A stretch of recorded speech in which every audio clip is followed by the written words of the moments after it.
Welcome to the Fun Astrology Saturday Financial Podcast. I'm Thomas Miller. We're reading the weekly column from Ray Merriman, this one for February 24th, 2025. We have some great articles to start this week off, a busy news week, a busy news cycle. First of all, from Friday's Wall Street Journal, the Constitution assigns power of the purse to Congress, but in his early actions and words, President Trump is taking more of that power for himself. The U.S. Constitution says no money shall be drawn from the Treasury, but in consequence of appropriations made by law, end quote. Also, here's one from the weekend edition. Peggy Noonan, a stiff drink from the Trump fire hose, she writes. Some of Trump's actions are exhilarating. Some of them make you ask, are these people clinically insane? End quote.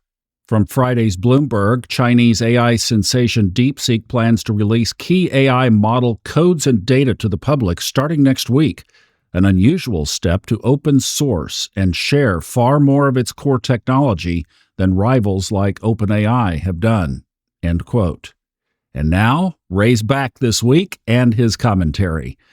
The era of disruption, he says, continues. And with it, so does this period of uncertainty about the present and future, which markets generally don't like.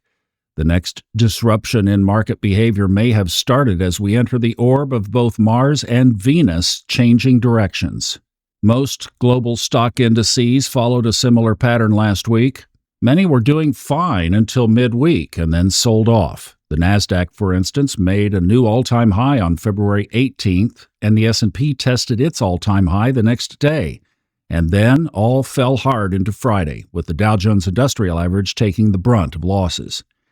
In Europe, the AEX and DAX made new all-time highs February 18th and 19th, then sold off. The Zurich SMI bucked the trend by rising sharply all week, testing its all-time high on Friday. The London FTSE failed to take out its all-time high from the prior week, but sold off into the end of the week.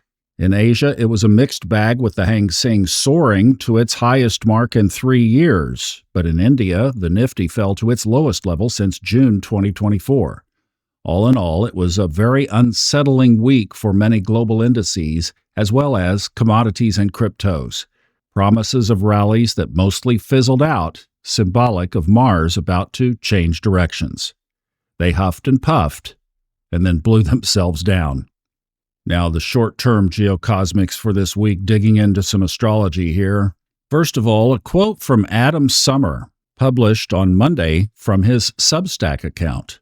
Adam says, there are myriad examples of people unwilling to accept certain realities, and we suffer because of it. We feel righteous because we think we have the right information, and everyone who doesn't agree with the opinions we have gathered is the enemy. We feel vindicated because the experience we have online validates our feelings, but we forget that hidden algos also have crafted this perspective for us.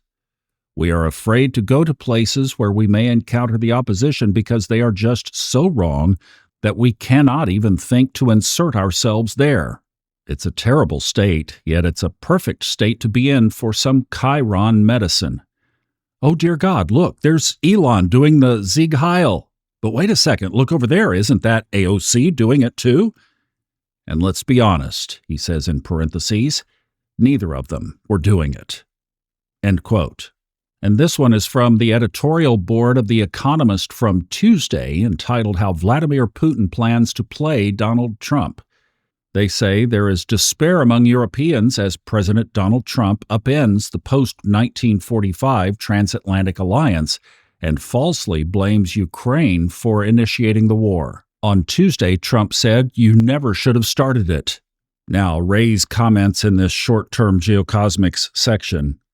Adam Sommer, who I believe created the first astrological podcast several years ago, has written an excellent article on the Chiron return taking place in the chart of the United States right now.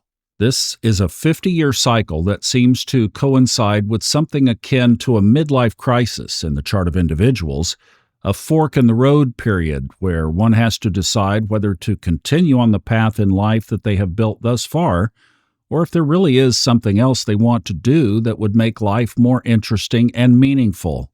at least meaningful to them, but often at the expense of security to others. It can be a painful period, but at the same time, it can lead to a healing and eventually a liberation if willing to heal and be healed. But here we are in the United States. It is our Chiron return, a quote-unquote crisis that potentially leads to a healing period.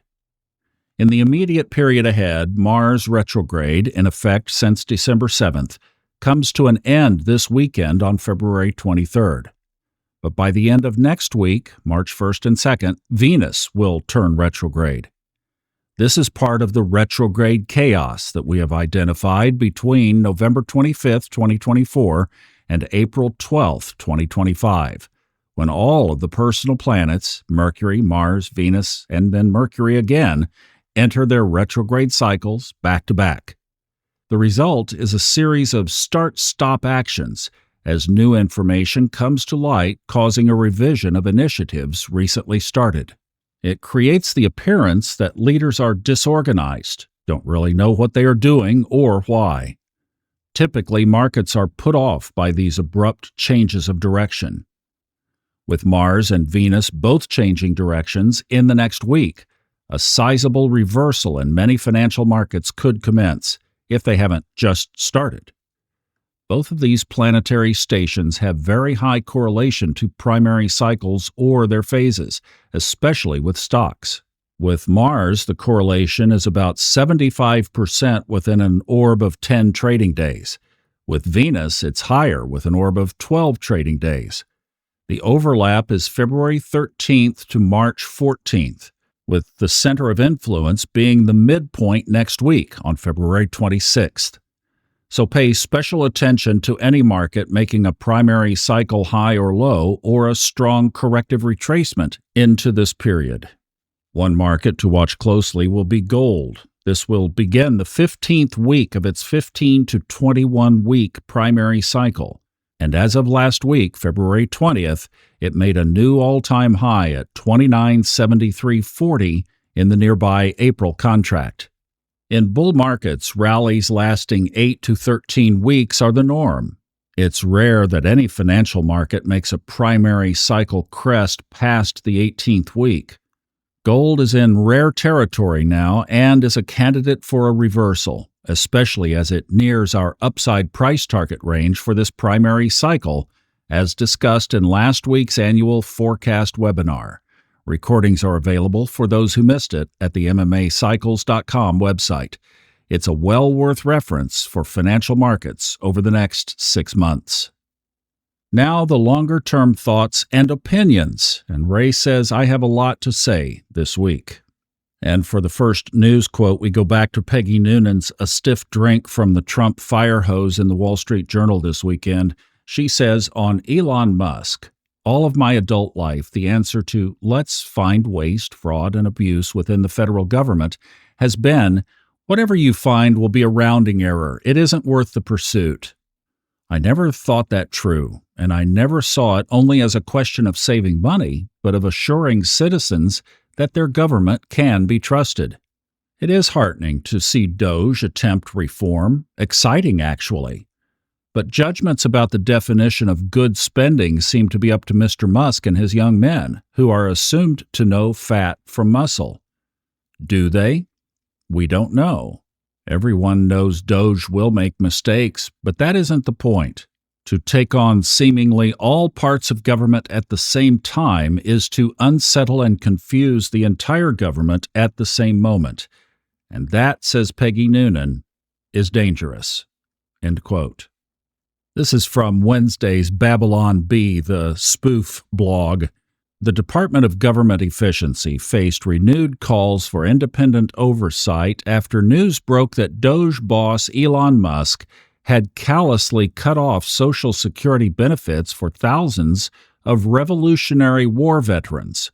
At publishing time, Doge was reportedly seeking a way to verify the ages and identities of the Revolutionary War veterans by asking Senator Mitch McConnell if he knew any of them from back then. End quote. And now Ray's thoughts and opinions in this section.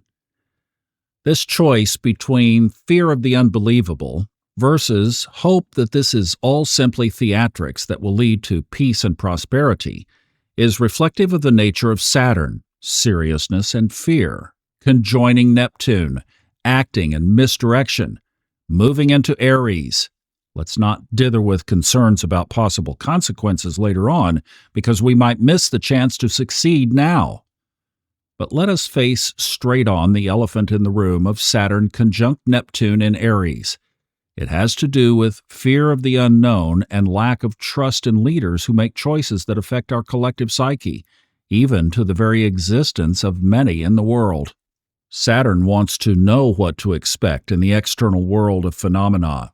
Neptune already knows, but in the world of the imagination and spiritual beliefs, or conspiracy theories, Neptune hasn't a clue how to navigate in the real world without the help of Saturn. So it makes things up, propaganda and beliefs, based on assumptions or information that is often false.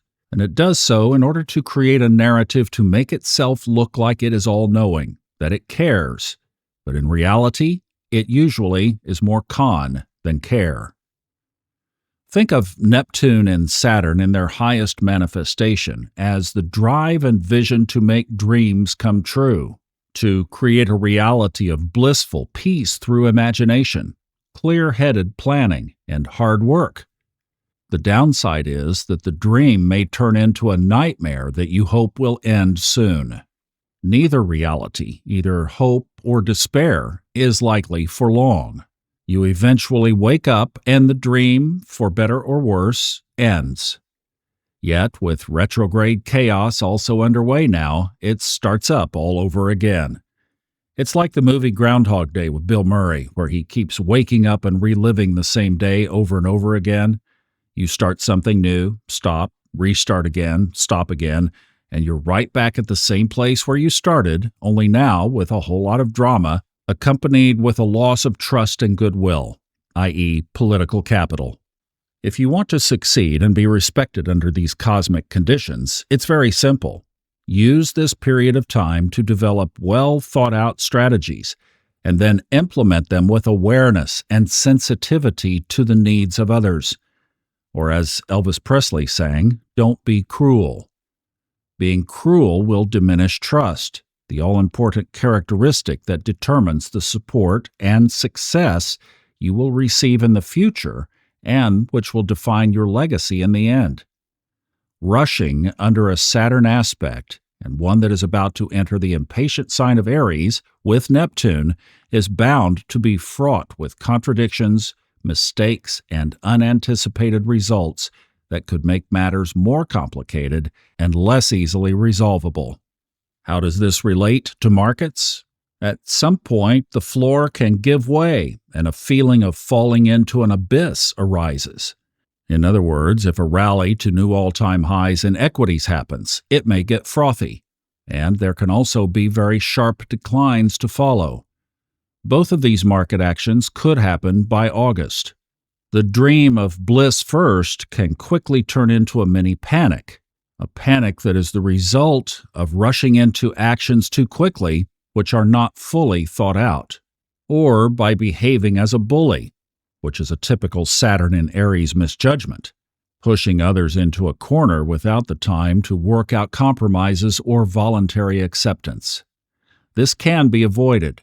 All one has to do is develop the plan and take the needed time to enact it, accruing support from others who will be needed, rather than losing them by pushing too hard against their will and before they understand how this is really a possible win-win situation. And speaking of which, Mars retrograde and stationary, especially in Cancer, as well as Saturn entering Aries, is not usually successful unless proposals are win-win types. Mars, Aries, Cancer, and Saturn are each part of the cardinal dilemma grouping, which was developed by psychologist/astrologer Dr. Zipporah Dobbins. It represents the challenge of integrating psychological states of me first and independence, Mars and Aries, with you first and codependence, the Moon, and control, reflected by Saturn. If you can do it yourself, fine and good. But if you need others, it pays to avoid asserting your control and forcing others against their will. Control issues are the crux of make-it-or-break-it deals. Bullies and aggressors don't have favorable long-term outcomes here. This is not the time to push and coerce as if you are running out of time. Aries may think that, but Saturn will not let that happen. Aries is a force. Saturn is a wall. Forcing against a wall can be frustrating, and frustration can lead to anger and broken trust, something that Saturn and Neptune together need to avoid if they wish to have successful results where all parties keep intact their trust of one another. Better to have a plan and build with one brick at a time so that it stands the test of time. Saturn in Aries can work, and it can be very successful. It just takes time, perhaps more time than one wishes. And Saturn and Neptune in Aries can work as well. It just requires trust, truth, and honoring one's words and agreements, or those of others you represent who preceded you. Yes, this is a challenging time and one of great turbulence, but it can be navigated well if all needs of the cardinal dilemma are integrated and balanced, which really is the key to the art of the deal. Otherwise, to quote Peggy Noonan from earlier, we may feel like we are dealing with the clinically insane. And that concludes this week's newsletter. And the forecast book is still for sale and still very relevant, and also the forecast webinar that they had last weekend as well go very well hand in hand. If you're interested in really digging down on the astrology and these trends, it's all there. MMAcycles.com, and a link to the Forecast 2025 audiobook is also on hightimelinebooks.com. And on the Fun Astrology podcast and the Subconscious Mind Mastery podcast, my other podcast, we are kicking off March Funness, where we are going to focus on all these planets in Pisces. The sun and the moon will be gathering there midweek. It's going to be such an exciting time. It will not be this configuration ever again, ever, not just in our lifetime, ever. And we're going to take advantage of it. So listen to the Fun Astrology podcast every day this week, and also the Subconscious Mind Mastery podcast. And if you're not part of our Facebook group, we have a private podcast Facebook group. It is the Subconscious Mind Mastery and Fun Astrology podcast listeners. And just join that. We'll be doing things in there as well. Thank you so much for listening this weekend. Hope you have a great rest of the weekend. I'll see you back on Fun Astrology on Monday.